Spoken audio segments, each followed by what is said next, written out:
What's up, fish heads? Tony Baber here. Doing a little recap of my practice for the Dale Hollow tournament. Just going to go over a couple of the baits and kind of patterns and areas that we were focusing on in practice and how we kind of put something together. I got a buddy with me. His name's Mike Rader. He's fishing as a co-angler for the first time this year. He's traveling. We're linking together for all the tournaments, so kind of getting him acclimated with the whole process as well. This is kind of a little run out that we were doing between a couple different spots up in Sulphur Creek. There's actually a little creek there off to the left, I believe, that we went into Friday and got a couple bites flipping. Some wood and stuff in there. Talk about that a little bit later. But we were doing a lot of running, but mainly staying towards the center of the lake. I was having a little bit of motor issues, so I was a little worried about trying to venture too far as in practice. So I tried to keep most of my areas relatively central to the launch. We launch out of Star Point Marina, which is a great place to kind of launch out of because it's such a centralized spot on the lake. Gives you lots of opportunities to go wherever you want without having to kill yourself as far as travel distance and stuff, aside from the actual size of the lake being what it is. So, like I said, most of our areas were concentrated around Sulphur Creek, Lilydale, Mud Creek, those kind of areas of the lake. Trooper Island, that kind of stuff. It's a lot of where we spent most of our practice and the majority of what we were practicing in. This little point up here, we actually caught one on an Alabama rig that we're stopping at right here. But this was Wednesday evening. We were kind of on a main lake area, I guess you could say, right before you get to Eagle Cove. It's kind of a little bluff wall that transitioned out to a little point coming off of it. I had actually seen this fish bust on the top a little bit before I cast over there and started throwing this jerkbait. We'll listen in here. Got him? Yep. Jerkbait? Oh, that's a hog, dude. That is an absolute unit. Stud. Oh my god, look at him. Stud. So that fish pretty much smoked the jerkbait. I was throwing a Strike King Pro Series, or Pro Bone color, I should say, in the 300 size. It was actually a pattern I wasn't able to really replicate beyond this catch here. Not sure what it weighed. I'm guessing about 3.5 pounds. My scale actually didn't have batteries in it, so we weren't able to actually verify that weight, but it's pretty good fish to catch. I wasn't too worried about catching it because I knew I wasn't going to be running this far down the lake, especially after discovering kind of the motor issues Wednesday pretty quickly. But this was a nice little starting point, you know, first day of kind of practice, not very far into it, and be able to hook a fish that's this kind of quality just kind of help calm the nerves a little bit and kind of give me a little bit of confidence and something to work off of as far as moving forward from here. So we definitely were hitting more main lake points to start off with after catching this fish. The next fish that's getting ready to load here, the next catch was a smallmouth that was actually probably about 200 or 300 yards further down the bank. It was a really big point and a flat that kind of has a creek arm swinging into it, so it's like a perfect pre-spawn kind of transition area because there's a big spawning cove back there in the back. Oh, yeah? So we'll kind of listen in here and I'll talk a little more about it. Got off. That's got smallmouth. No. What the fuck is that, a drum? Coleman now. Shit, dude, that's a tank. Oh my god. Oh, look at him. Almost lost it right there. That second hook came unpinned right as I was getting ready to flip it in. Dude. Oh my god. I think it's a dragon. Typical smallmouth fashion, refuses to give up, especially once he sees the boat. I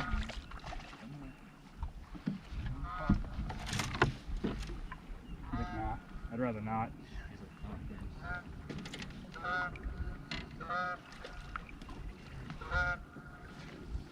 Oh my god, look at that. Now would that be a keeper? So I thought this might actually be a keeper. So at Dale Hollow there's a slot limit. They have to be either below 16 inches, you can keep one fish, or 21 inches or over, and you can keep one fish in that range.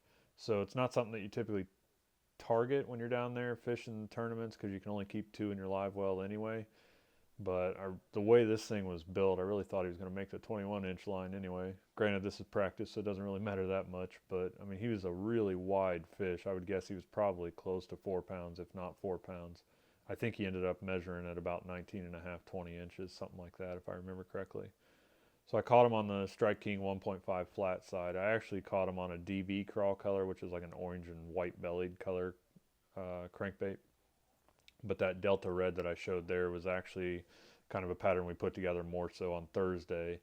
They were kind of crushing that thing. So I was throwing that color in the 1.5 flat, the 1.5 square bill, and the 2.5 square bill and the 4.0 square bill, all in that color. And I caught fish in the tournament with all 3 of those baits actually.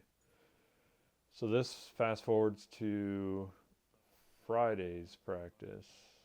Or no, I'm sorry, this was Thursday. We had kind of wanted to test out, or I wanted to test out some docks, something that I've learned in the past as far as an early spring pattern. Sometimes if you find it in that right kind of water, usually you can catch some really good spotted bass off of them, but the largemouth seem to be sitting on them pretty good. We saw this fish kind of wake in there. I tied on that Nichols spinnerbait there. It's a hammer blade green crystal, I believe is what it's called, Yeah. the color. He was pretty I decent. pitched right in there and he hit it right away. Yeah, he's a good one. You got him? Yeah, I did. That's the short strike me. Dude, this is bigger than yours, I think. I mean, as it should be. There's a spot? No. It looked like it. Oh, yeah. Let me get that slime all over your Yeah, he's nice. Let me slime your bag.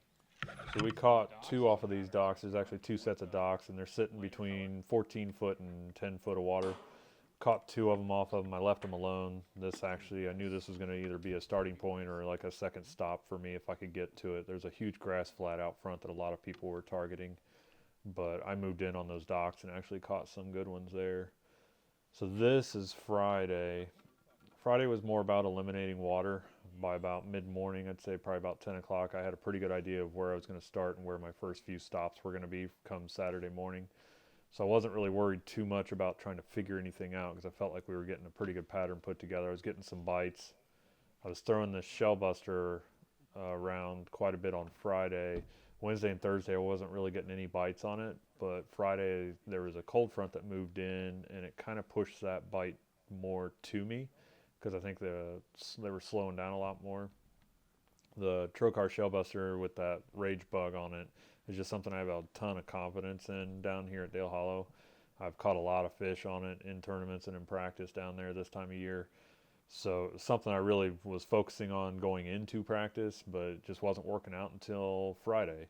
And then I got about 3 or 4 bites on it, I believe, and kind of ran with it from there and definitely transitioned over to Saturday's tournament. I caught I think it was 3 or 4 of my fish on it. Granted, not all of them were keepers because I caught quite a few smallmouth on Saturday, but still, just to be able to get a good bite on something that I have a lot of confidence in, it's a great feeling, I guess you could say. It really gives you a lot of confidence going into the tournament, knowing that you can figure something out. It was one of those, we had figured out a pretty good set of patterns, so to speak, on Thursday with a lot of moving baits and things like that, but Friday it was a lot tougher to try to get those bites. The Alabama rig was working decently on Thursday, but come Friday, we weren't able to get a bite at all. I had thrown around this pocket a little bit. This is right off of a marina, which we'd actually hit to try to duplicate that dock pattern, but didn't get any bites on it. So we were just kind of working around, basically eliminating water. I was hitting a lot of points and secondary points kind of leading back. Most of the fish seemed to be kind of positioned up on the upper third of the creek arms, not so much in the back. We got a couple bites in the very back of creeks, but nothing that was real quality. Like I said, we had stopped in a place in Sulphur Creek and actually got a bite with flipping some wood. He hit it and just kind of ran off with it and took him a second to let go of it. I pitched into another one and it was the same thing. Another one hit it and just kind of ran off with it. I actually hooked one of them just to kind of check the quality. It was a smaller size. I think it was like 14 and a half inches or something like that. So I knew it wasn't a real big, strong bite as far as the size, because they have to be 15 to keep, but I was thinking maybe I could at least fill out a limit if I needed one. but that didn't transition over to Saturday, unfortunately. Once we went in there on Saturday, but the bite kind of shut down. I can talk more about that on our Facebook Live, YouTube Live video coming up this weekend. I'll post up too. But so Saturday's practice or Friday's practice was more about just eliminating water and really dialing in some secondary stopping points and things like that for the tournament. Because like I said, I already had 3 solid places I was going to start at, and I just wanted to kind of find some other areas that were close to getting back. So, but I hope you guys enjoyed the video. We're getting down to the end of it here. Like I said, I didn't get a lot of video coverage. I promise I'll get some more and some better stuff as we move forward and I get more comfortable with practicing and performing as a boater and stuff. I just wanted to focus more on actual results than trying to provide too much content and do too much at once. So worked out pretty good. Had a decent tournament. It wasn't fantastic. Could have been a little bit better, but thank you guys for tuning in. I hope you guys learned something and get some ideas maybe next time you make a trip down to Dale Hollow. So until next time, guys, good luck and good fishing. Stay 14 like that.